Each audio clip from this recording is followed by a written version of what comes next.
Picture this, you finally did it. The small offer is built, it's good, you're proud of it, and you sit down to actually put it out into the world. You open Instagram and you look at your follower count, 130 something, and your stomach drops because the voice in your head goes, who am I kidding? Nobody with this few followers gets to sell anything. I need to grow this first. So you close the laptop, you don't launch, and you go post more content into the void, waiting for some magic number that somehow stays permanently just out of reach. I'm going to stop you right there because that number you're staring at, it was never the thing standing between you and a sale. This is the Clinical Boss Podcast. I'm Mellanie Page, and today I'm taking apart one of the most expensive lies in this entire space. That you need a big audience before you're allowed to make any money. I'm going to give you 3 reasons a small aligned audience actually converts better than a big cold one. Plus the one shift that does the real work. This is for the clinician sitting at a couple hundred followers, convinced that number is the wall between you and your first sale. It is not. Number 1, audience size is a vanity metric. Fit and trust are what actually sell. A follower count measures reach, and reach is not revenue. You could have 10,000 people who followed you for one reel they'd forgotten about by lunch, and not one of them buys anything because they don't really know you and they don't have the problem you solve. Now run it the other way. 200 of the right people who have the exact problem you're good at. If even a small handful of them buy, that is a different month. You've been doing this math like you're trying to fill a stadium.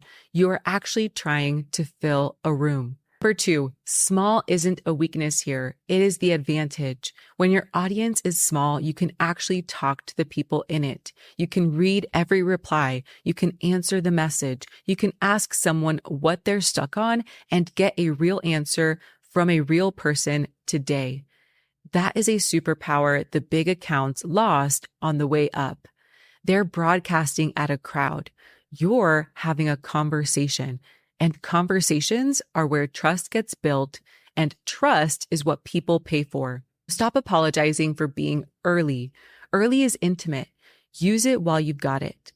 Number 3, the shift. The bottleneck is your message, not the size of the room. Here's the whole episode if you only take one thing.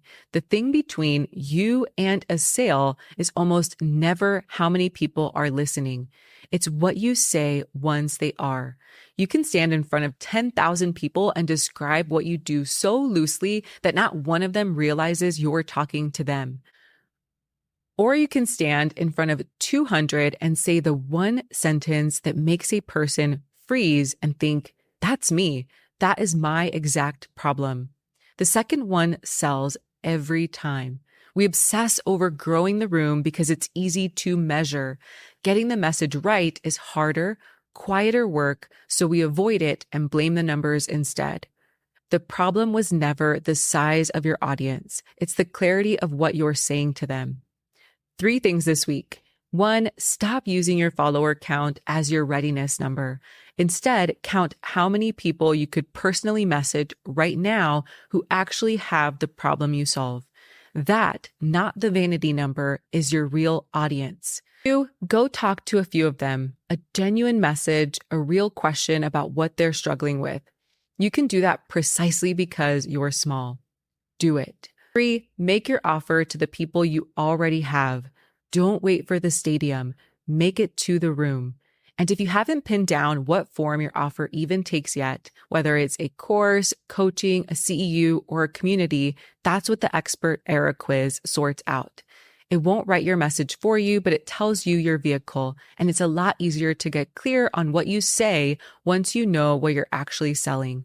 It's free, a couple of minutes, and you can find it at clinicalboss.com/quiz. Takeaway for today, stop trying to fill a stadium. You're filling a room and the people in it are already paying attention.